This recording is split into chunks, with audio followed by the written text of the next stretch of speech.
ওই দেখো আবার এক গাদা ডিম নিয়ে আর কি প্রোগ্রাম হয় দেখো, ফিস্টি করছে নাকি? ফিস্টি আবার?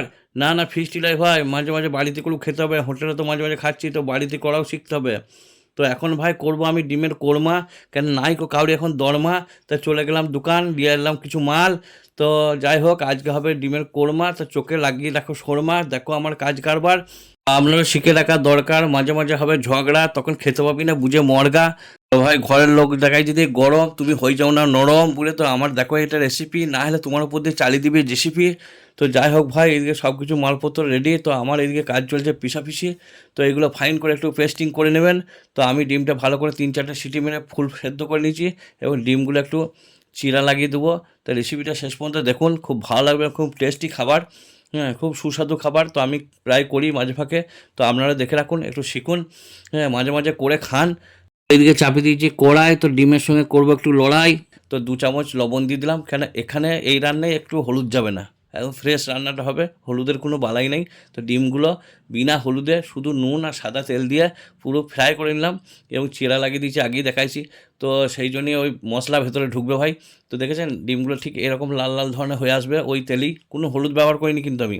তো এরপর নেক্সট আইটেম হচ্ছে, আর একটু তেল দিয়ে একটু পেঁয়াজের বেরেস্তা লাগবে এটাই। তো আমি কিছু কেটে রাখা পেঁয়াজ রেখে দিয়েছি আগেই, তো সেটার আমি একটু বেরেস্তা করে নেব। তো এই খাবারটা বাড়িতে হয়তো সব সময় হয়ে ওঠে না, কুটুমজন এলে হয়তো হয়ে ওঠে। তো আমার কুটুমজন এসছে, সেই হিসেবে এই রেসিপিটা করেছিলাম। তো কুটুমজন খেয়ে খুবই বলেছে দারুণ হয়েছে। তো আপনারা করবেন, হ্যাঁ বাড়ির মেয়ে ছেলেরা ভালোই করতে পারে। তো আমি একটু সরষের তেল দিয়ে এরপর রান্নাটা স্টার্ট করছি। তো একটু ভাজা জিরে দিয়ে দিলাম, 2টো শুকনো লঙ্কা, এবং তার সঙ্গে 2টো তেজপাতা দিলেই এনাফ। এরপরে আমি দিচ্ছি একটা থেঁতো করা গরম মশলার পাতা, তারপরে পেঁয়াজের পেস্টটা দিয়ে দিলাম। তো পেঁয়াজের পেস্টটা দেওয়ার পরে একটু নাড়াচাড়া করে ভালো করে ভাজবো, এবং দেবো এরপরে 2 চামচ আদা বাটা। তো আদা বাটা আমি আগে থেকে রেডি করে রেখেছি, তো আদা বাটাটা আমি দিয়ে দিলাম 2 চামচ। তো এরপরে একটু নাড়াচাড়া করব।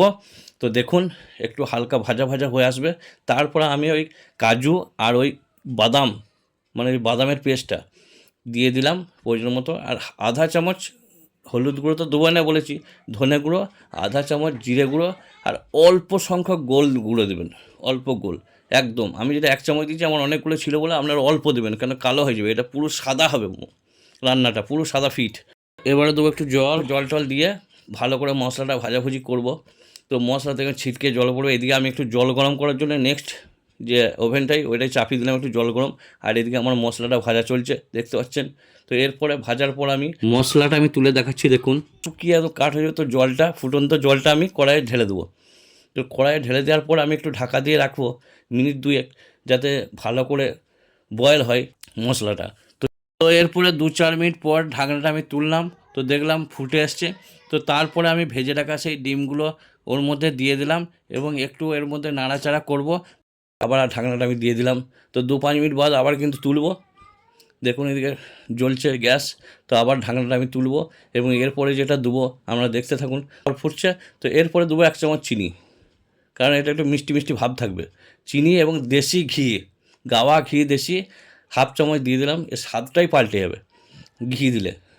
তো ভাই ঘিটা দেওয়ার পরে এরপরে আমার দেওয়ার পালা হচ্ছে লাস্ট আইটেম, ভেজে রাখা পেঁয়াজ। তো এটা আমি দিয়ে দিচ্ছি, এবং ঢাকনা লাগিয়ে পুরো গ্যাসটা অফ। তো 10 মিনিট বাদ খুলে দেখাচ্ছি আপনাদের। তো দেখুন 10 মিনিট বাদ কী লুকটা এসছে, একদম ফ্যান্টাস্টিক লুক, দেখতে পাচ্ছেন ওপরে পুরো একদম পেঁয়াজের বেরেস্তা, এবং ওপরে মনে হচ্ছে সর পড়ে গেছে। তো এরপরে আমি সার্ভ করছি, দেখুন কত সুন্দর দেখতে লাগছে। তো এইভাবে করে খাওয়ান, একদম দিল খুশ মন খুশ পরিবার খুশ। তো এরকম করে মাঝে মাঝে খান, দেখতে পাবেন একদম মন চাঙ্গা হয়ে যাবে, ঘরে শান্তি আসবে, মনের খুশির ভাব। তো ভাই ভিডিওটা সেভ করে রাখুন, কারণ ঝগড়াঝাটি হলে আপনাকে রান্না করে খাওয়াতে হবে, আপনি একদম হেরে যাবেন না, এমনি হিম্মত ধরলেন, আই থেকে হিম্মত ধরলেন।